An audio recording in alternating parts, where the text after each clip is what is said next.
Hello everyone, I am Dr. Jithu Justin and I did my MBBS at Government Medical College Kottayam as a 2016 batch student and currently doing my dermatology residency at Madurai Medical College. I got a rank of 7,496 in the 2023 NEET PG and rank of 2,300 in the 2024 NEET PG. Now I am in front of you as an academic mentor from DBMCA Kottayam Academics, and I would like to share some important tips and tricks regarding how to tackle these last 2 weeks to NEET PG. അപ്പോൾ എല്ലാവരും പഠിച്ച് ആ ഒരു മൂർധന്യാവസ്ഥയിൽ ഇരിക്കുമെന്ന് ഞാൻ വിശ്വസിക്കുന്നു. 2 ആഴ്ചയും കൂടെ ഉള്ളൂ. You should give your max at this point. നമ്മൾ എന്താണെങ്കിലും ഇതിന് ഇത്രയും സമയം ഇൻവെസ്റ്റ് ചെയ്തു. ഇപ്പോൾ ആക്സിലറേറ്റർ മാക്സിമം ചവിട്ടി എത്തുന്നിടത്ത് എത്തട്ടെ എന്ന് വിചാരിക്കാം. നമ്മുടെ തിരിഞ്ഞു നോക്കുമ്പോൾ നമുക്കൊരിക്കലും നമ്മുടെ 100% കൊടുത്തില്ല എന്ന് തോന്നരുത്. അതാണ് ഇമ്പോർട്ടൻറ്റ്. അല്ലാതെ നമ്മൾ എത്ര മണിക്കൂർ പഠിച്ചു, എത്ര മണിക്കൂർ പഠിച്ചില്ല, എത്ര ക്വസ്റ്റ്യൻ ചെയ്തു, ഇവൻച്വലി അതൊന്നുമല്ല. നമുക്ക് റിഗ്രറ്റ് തോന്നരുത്. നമ്മുടെ 100% നമ്മൾ കൊടുത്തില്ല എന്ന് റിഗ്രറ്റ് തോന്നരുത്. അത്രേ ഉള്ളൂ. And let's cut to the chase. എക്സാമിനെ പറ്റി വരുമ്പോഴത്തേക്കിനും എക്സാം മാറ്റി വെച്ചു. അറ്റ്ലീസ്റ്റ് ഇത്തവണ കുറച്ച് സമയം മുമ്പെങ്കിലും മാറ്റി വെച്ചു. കഴിഞ്ഞ തവണ തലേ ദിവസം രാത്രി 10 മണിക്ക് മാറ്റിവെച്ച് അന്ന് രാവിലെ എക്സാം സെന്ററിൽ പോയ കൂട്ടത്തിലാണ് ഞാൻ. അതിപ്പോൾ ഒന്നും ചെയ്യാനില്ല. മാറ്റിവെച്ചത് നല്ലതാണെന്ന് വിചാരിക്കാം. കഴിഞ്ഞ വർഷം എനിക്ക് ഓർമ്മയുണ്ട്, ആദ്യത്തെ 2 ദിവസം ഭയങ്കര പാടായിരുന്നു. നമ്മൾ എന്തിനാണ് ഈ രാജ്യത്ത് നിൽക്കുന്നതെന്ന് പോലും നമുക്ക് തോന്നിപ്പോകുന്ന ഒരു അവസ്ഥയൊക്കെയാണ്. പക്ഷെ എല്ലാവർക്കും അങ്ങനെ തന്നെയാണ്. അങ്ങനെ അങ്ങ് വിശ്വസിക്കാം. നമ്മൾ എന്താണല്ലോ ഇന്ന് ഇത്രയും തുനിഞ്ഞിറങ്ങി നല്ലതിനാണ് എക്സാം മാറ്റിയെന്ന് വിചാരിക്കുക. കഴിഞ്ഞ തവണ വൈകിട്ട് എക്സാം എഴുതിയത് കൊണ്ട് ഐ സ്റ്റിൽ ബിലീവ് രാവിലെ എഴുതിയായിരുന്നെങ്കിൽ ബെറ്റർ റാങ്ക് കിട്ടുമായിരുന്നു ഞാൻ വിശ്വസിക്കുന്നു. ഞാൻ വൈകിട്ട് എഴുതിയ ആളാണ്. രാവിലെ എഴുതുമായിരുന്നെങ്കിൽ I would have gotten a better rank. അത് ഞാനിപ്പോഴും അങ്ങനെ തന്നെയാണ് വിശ്വസിക്കുന്നത്. എക്സാം മാറ്റി വെച്ചത് നല്ലതാണെന്ന് തന്നെ വിശ്വസിക്കാം. പിന്നെ 2 എക്സാം നടത്തുമ്പോൾ എത്ര നോർമലൈസേഷൻ നടത്തിയാലും അത് ഈക്വൽ ആകത്തില്ല. ആ ഇൻഇക്വാളിറ്റി എപ്പോഴും അവിടെ ഉണ്ടാവും. അതും മാറിക്കിട്ടി. അപ്പോൾ ഇപ്പം എന്താണെങ്കിലും നെഗറ്റീവ് ആലോചിച്ചിട്ട് കാര്യമില്ല. ഇപ്പൊ കുറച്ച് സമയം കളഞ്ഞു പോയിട്ടുണ്ടെങ്കിൽ അത് സാരമില്ല. എല്ലാവർക്കും അങ്ങനെയൊക്കെ തന്നെയാണെന്ന് വിശ്വസിക്കുക. എന്നിട്ട് മുമ്പിലുള്ള സമയം എത്രത്തോളം മാക്സിമം യൂട്ടിലൈസ് ചെയ്യാൻ പറ്റുമോ അത്രത്തോളം അങ്ങ് യൂട്ടിലൈസ് ചെയ്യുക. അത്രേ ഉള്ളൂ. Coming to the exam proper time board sessions ആണെന്നറിയാം. 40 ക്വസ്റ്റ്യൻ 42 മിനിറ്റ്. ഇപ്പൊ GT ചെയ്യുമ്പോൾ ഒരു സെറ്റ് 30 to 35 മിനിറ്റ് അതിനുള്ളിൽ തീർക്കണം. ഇപ്പൊ GT ചെയ്യുമ്പോൾ ഇപ്പം last GT ideally 10 to 12 days മുമ്പ് തീർക്കണം. കാരണം നമ്മുടെ പീസ് ഓഫ് മൈൻഡ് പോയി നമ്മുടെ കോൺഫിഡൻസ് ഒരു ലാസ്റ്റ് 10 days GT ചെയ്തിട്ട് കുറച്ച് റാങ്ക് കുറവാണെങ്കിൽ നമ്മുടെ കോൺഫിഡൻസ് ഭയങ്കര ലോ ആവും. നമ്മൾ ഇത്രയും പഠിച്ചിട്ട് ഇനി അത് എഴുതുക എന്നുള്ളതേ ഉള്ളൂ. അത് എഴുതി വെക്കാൻ ഉള്ള കോൺഫിഡൻസ് അല്ലെങ്കിൽ നമുക്ക് ആ പരീക്ഷയുടെ ടെൻഷനായി പോയി. നമ്മൾ ഇത്രയും പഠിച്ചിട്ടുണ്ട് നമ്മൾ. സോ ആ കോൺഫിഡൻസ് ഒരിക്കലും കളയാൻ പാടില്ല. അതുകൊണ്ട് ലാസ്റ്റ് 10 days എന്താണ്ടും ചീറ്റ് ചെയ്യാൻ പാടില്ല. ഇപ്പൊ ക്വസ്റ്റ്യൻസ് ചെയ്യാനാണെങ്കിൽ ഇപ്പൊ ആക്ച്വലി ടൈം ബോർഡ് സെഷൻസ് ആയതുകൊണ്ട് 40 ക്വസ്റ്റ്യൻ്റെ ഒരു സെഷൻ അങ്ങ് ചെയ്യാം. അതിന് റാങ്കും വരത്തില്ല. അപ്പൊ നമുക്ക് ആ ടെൻഷനും വരത്തില്ല. I used to do in 35 minutes. എനിക്ക് 35 മിനിറ്റ് കൊണ്ട് ഞാൻ തീർക്കുമായിരുന്നു. അത് കഴിഞ്ഞിട്ട് എഴുതാത്ത ക്വസ്റ്റ്യൻസ് ഞാൻ വീണ്ടും വന്ന് നോക്കുമായിരുന്നു. ആക്ച്വലി ടോപ്പേഴ്സ് ഒക്കെ ആയിട്ട് സംസാരിക്കുമ്പം അവര് എല്ലാ ക്വസ്റ്റ്യനും വീണ്ടും വന്ന് നോക്കാനുള്ള സമയം അവർക്ക് കിട്ടുമായിരുന്നു. അങ്ങനെയാണ് അവർ പരീക്ഷ എഴുതിക്കൊണ്ടിരുന്നത്. എല്ലാ ക്വസ്റ്റ്യനും തിരിച്ചു നോക്കാൻ പറ്റിയില്ലെങ്കിലും നമ്മൾ എഴുതാത്ത ക്വസ്റ്റ്യനെങ്കിലും തിരിച്ചു വരാൻ ഉള്ള സമയം നമുക്ക് വേണം. 42 മിനിറ്റ് എന്ന് പറയുന്നത് അധികം സമയമില്ല.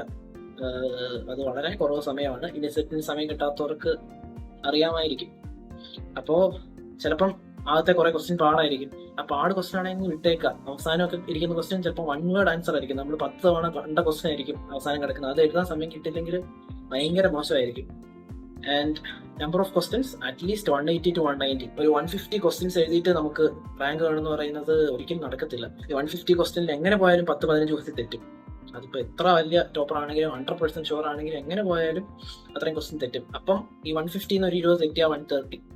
അപ്പൊ നമ്മൾ ഔട്ട് ഓഫ് ദ പിക്ചർ ആവും. അത് മോക്ക് ടെസ്റ്റിനൊക്കെ വരുമ്പോഴത്തേക്കിനും 130 എന്ന് പറയുന്നത് അത്യാവശ്യം കുഴപ്പമില്ലാത്ത സ്കോർ ആണെങ്കിലും നീറ്റിന് വരുമ്പോഴത്തേക്കും നമ്മൾ ഭയങ്കര ബാക്കിലാവും. ആ റേഞ്ചിൽ വരിക എന്ന് പറയുന്നത് ഒരു ക്വസ്റ്റ്യൻ തെറ്റുമ്പോഴത്തേക്കും 2000-3000 റാങ്ക് മാറുന്ന റേഞ്ചിലോട്ടാണ് വരാൻ പോകുന്നത്. നമ്മൾ ആ ബഫർ ടൈം ഇടുന്നത്, അതായത് 30 മിനിറ്റ്സ് കൊണ്ട് ഇപ്പം ഒരു സെഷൻ എഴുതി തീർക്കുക എന്നുള്ളത് നമ്മളെ ബഫർ ടൈം കൊടുക്കേണ്ടതാണ്. അതായത് നമ്മുടെ സ്റ്റഡി ഹോളിൽ അല്ലെങ്കിൽ വീട്ടിലിരുന്ന് ഒരു കസേരയിൽ അല്ലെങ്കിൽ AC ഇരുന്ന് നമ്മുടെ ടാബിൽ ക്വസ്റ്റ്യൻ ചെയ്യുന്ന പോലെ അല്ല. അവിടെ ഒരു കമ്പ്യൂട്ടറിൽ it will be different font, invigilator different ആയിരിക്കും, ഇരിക്കുന്ന കസേര ഡിഫറെന്റ് ആയിരിക്കും, കസേരയിലെ കുഷൻ ഡിഫറെന്റ് ആയിരിക്കും.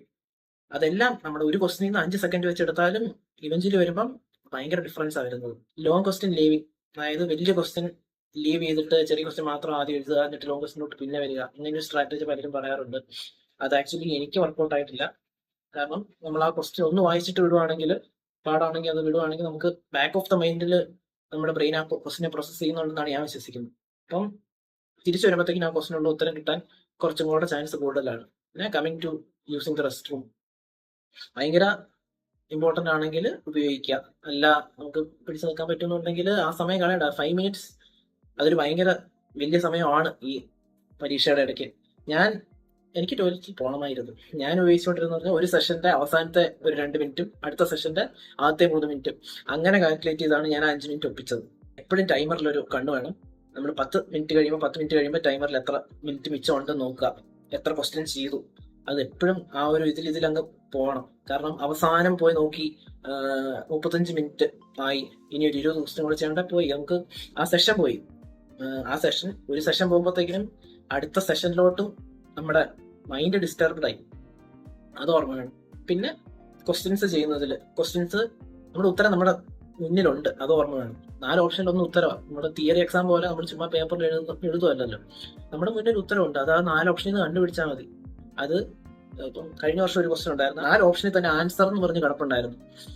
അപ്പം ക്വസ്റ്റ്യൻ വൃത്തിക്ക് വായിച്ചാൽ അതിൽ നിന്ന് തന്നെ ഉത്തരം കിട്ടും. ഞാൻ കഴിഞ്ഞ മുമ്പത്തെ എഴുതിയപ്പം ഒരു bipartite fracture previous year question ചെയ്തവർക്ക് അറിയാമായിരിക്കും. ആ ബൈപാർട്ടൈറ്റ് ഫ്രാക്ചർ ഐഡന്റിഫൈ ചെയ്യാൻ കൊടുത്ത ഇമേജിന്റെ അടിയിൽ ലേബൽ ചെയ്തിട്ടുണ്ടായിരുന്നു. അത് ഓൾമോസ്റ്റ് എനിക്ക് തോന്നുന്നു ഒരു 70% ആൾക്കാർക്ക് കിട്ടി, ബാക്കി ഒരു 30% കിട്ടിയില്ല. നമ്മൾ ആ ഒരു ക്വസ്റ്റ്യൻ ബാക്കി എല്ലാവർക്കും കിട്ടും, അതായത് ഉത്തരം അവിടെ ഉണ്ട്, നമ്മൾ നോക്കി കണ്ടുപിടിച്ച് എഴുതിയാൽ മതി. അത് കിട്ടാതിരിക്കാന്ന് പറയുന്നത് ഭയങ്കര ലോസ് ആയിരിക്കും. പിന്നെ റൂൾ ഔട്ട് ചെയ്യുക, ഒരു ഓപ്ഷനെങ്കിലും റൂൾ ഔട്ട് ചെയ്യാൻ പറ്റുവാണെങ്കിൽ ആ ഉത്തരം ആ ക്വസ്റ്റ്യൻ ആൻസർ ചെയ്യാതെ ഞാൻ പറയുള്ളൂ അറ്റംപ്റ്റ് ചെയ്യുക. 2 എണ്ണം റൂൾ ഔട്ട് ചെയ്യാൻ പറ്റുവാണെങ്കിൽ 100% എഴുതുക. When coming back to all the questions, long questions വായിക്കുക, അല്ലെങ്കിൽ ഈ ലാസ്റ്റില് ഓൾ എക്സെപ്റ്റ് അല്ലെങ്കിൽ നൺ ഓഫ് ദ അബവ് അങ്ങനെ വരുന്ന ക്വസ്റ്റ്യൻസും ഒരു പ്രാവശ്യം കൂടെ വായിക്കുക. കാരണം ആ ക്വസ്റ്റ്യൻസ് ഒക്കെ നമ്മളെ ട്രബിൾസം ആവാറുണ്ട്, നമ്മളെ കുഴപ്പിക്കാൻ വേണ്ടി ഇടുന്നതാണ്. പിന്നെ ഉള്ളത് ഓപ്ഷൻ എ വരുന്നത്, അത് എൻ്റെ പേഴ്സണൽ ഒപ്പീനിയൻ ആണ്. ഓപ്ഷൻ എ വരുന്ന ക്വസ്റ്റ്യൻസ് ഞാൻ ഒന്നും കൂടെ 4 ഓപ്ഷൻ വായിക്കാറുണ്ടായിരുന്നു. കാരണം നമ്മൾ നോക്കുമ്പോൾ ഓപ്ഷൻ എ കുത്തും, ഓപ്ഷൻ എ ശരിയായിരിക്കും, പക്ഷെ മോർ ബെറ്റർ ആൻസേഴ്സ് അത് അടുത്ത 3 ഓപ്ഷനിൽ കാണുമായിരിക്കും. ഇവഞ്ച്വലി മെഡിസിൻ ആണ്, ഒരു പ്രോപ്പർ ആൻസർ ഉണ്ടാകാൻ വേണ്ടിയിട്ട് ബെറ്റർ ആൻസർ അത് 3 നമുക്ക് ആ ക്വസ്റ്റ്യൻ പോകും. ചിലപ്പോൾ സിമ്പിൾ ക്വസ്റ്റ്യൻ ആയിരിക്കും, നമ്മൾ ആദ്യം കാണുമ്പോൾ ഓപ്ഷനെ കുത്തും. Coming to revision during this time, 14 ഡേയ്സിൽ നമുക്ക് വേണമെങ്കിൽ 2 അപ്രോച്ച് ഉണ്ട്. ഒന്നെങ്കിൽ 12-2 അല്ലെങ്കിൽ 7-7. 12-2 ഞാൻ അതായിരിക്കും പ്രിഫർ ചെയ്യുക. അതായത് 12 ദിവസം കൊണ്ട് മൊത്തം ഒന്നും കൂടെ 19 സബ്ജക്ട്സ് വായിക്കുക. എന്നിട്ട് അവസാനത്തെ 2 ദിവസം most volatile subjects 20th notebook അത് വായിക്കുക. 19 സബ്ജക്റ്റ് കവർ ചെയ്തിരിക്കണം. ഫുൾ പഠിക്കാന്നൊന്നും മനുഷ്യനെ കൊണ്ട് നടക്കുന്ന കാര്യമൊന്നുമില്ല.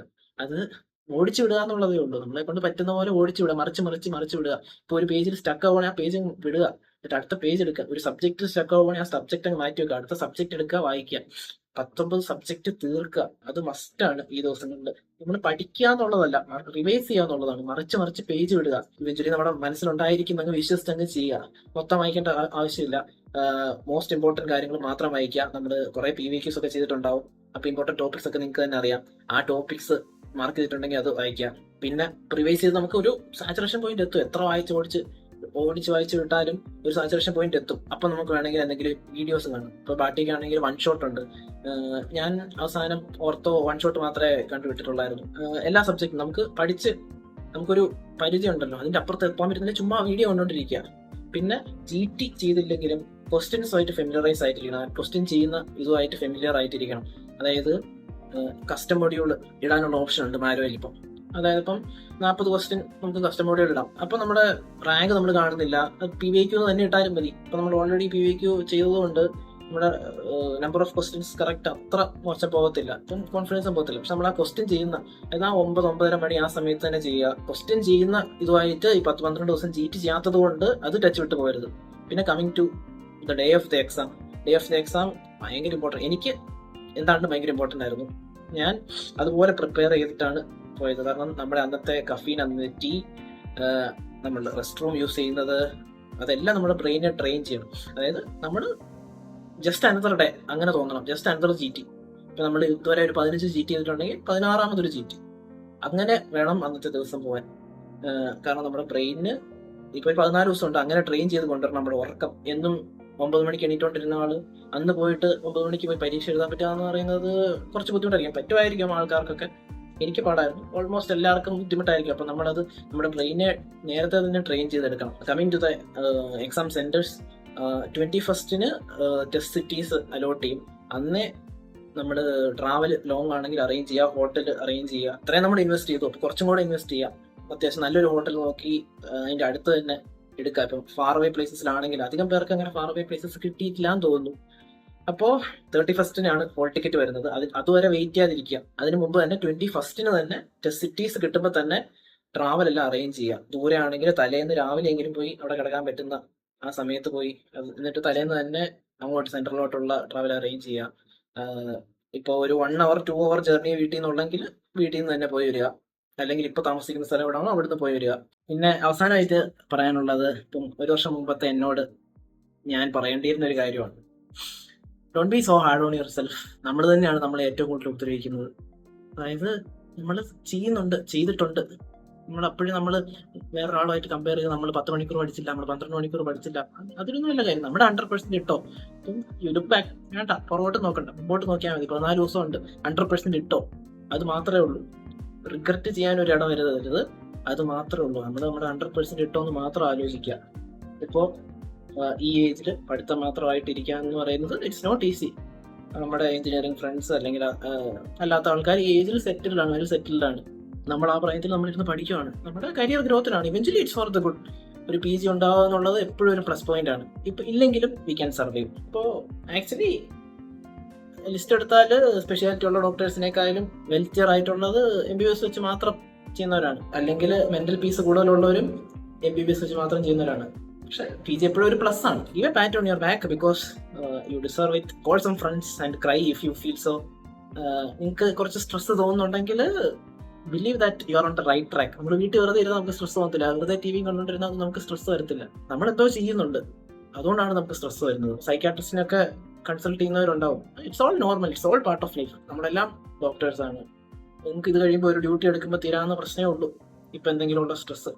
ചില ജൂനിയേഴ്സൊക്കെ എന്നെ വിളിച്ച് പറയാറുണ്ട്, ഒന്നും അല്ലാന്ന് തോന്നുന്നു ചേട്ടാന്ന് പോയി പറയും. അത് ഇപ്പം ഇങ്ങനെ ഈ ഒരു അവസ്ഥയിലാണ്, ഈ ഒരു അവസ്ഥയിലൂടെയാണ് നമ്മളെല്ലാം പോയിട്ടുള്ളത്. എപ്പോഴെങ്കിലും ഒരു പാൻറ്റോപ്പ് കൊടുത്തോ പാരസെറ്റമോളോ കൊടുത്തോ വേദന മാറിയ ഒരു പേഷ്യന്റിന്റെ ചിരി മനസ്സിൽ ഓർക്കുക. It took me forward. എനിക്കതൊക്കെ ഭയങ്കര കാര്യമായിരുന്നു കേട്ടോ. ഞാൻ അതുകൊണ്ട് ഇടയ്ക്ക് ഡ്യൂട്ടി എടുക്കാനൊക്കെ പോകുമായിരുന്നു, ആ ഒരു കിക്ക് കിട്ടാൻ വേണ്ടിയിട്ട്. ഇപ്പോൾ MI കണ്ടുപിടിച്ച എന്നോടായിരുന്നു സ്റ്റെന്റ് ഇട്ട ഡോക്ടറിനെ, കാർഡിയോളജിസ്റ്റിനേക്കാളും ആ പേഷ്യന്റിന്റെ കാര്യം. ലാസ്റ്റ് എനിക്ക് പറയാനുള്ളത്, നിങ്ങളെല്ലാം പ്രിപ്പയർഡ് ആണ്. You all no much more than what you think. നിങ്ങളൊക്കെ വിചാരിക്കുന്നത്, അവസാനം ഞാനും അങ്ങനെയായിരുന്നു വിചാരിച്ചുകൊണ്ടിരുന്നത്, ഒന്നും അറിയത്തില്ല എന്നൊരു അവസ്ഥയിലൊക്കെ നമ്മൾ എത്തും. പക്ഷെ അങ്ങനെയൊന്നും അല്ല. നമ്മൾ പഠിച്ചിട്ടുണ്ട്. നമ്മൾ പഠിച്ചത് ഇനി ഈ പുട്ടിലിരുന്ന പേപ്പർ, ആ 4 ഓപ്ഷനിൽ നിന്ന് ഉത്തരം കണ്ടുപിടിക്കുക. 150 ക്വസ്റ്റ്യൻ അല്ലെങ്കിൽ 170 ക്വസ്റ്റ്യൻ, 160 ക്വസ്റ്റ്യൻ എത്രയാണെന്ന് വെച്ചാൽ ശരിയാക്കുക. GTയുടെ ആയിട്ട് കമ്പയർ ചെയ്യരുത്. GTനേക്കാളും എന്തുകൊണ്ടും ബെറ്റർ ആയിരിക്കും NEET. All the very best. എല്ലാവരും പഠിക്കുക. ആരെങ്കിലുമൊക്കെ എൻ്റെ ജൂനിയർ ആയിട്ട് ഇവിടെ വരിക. All the best guys.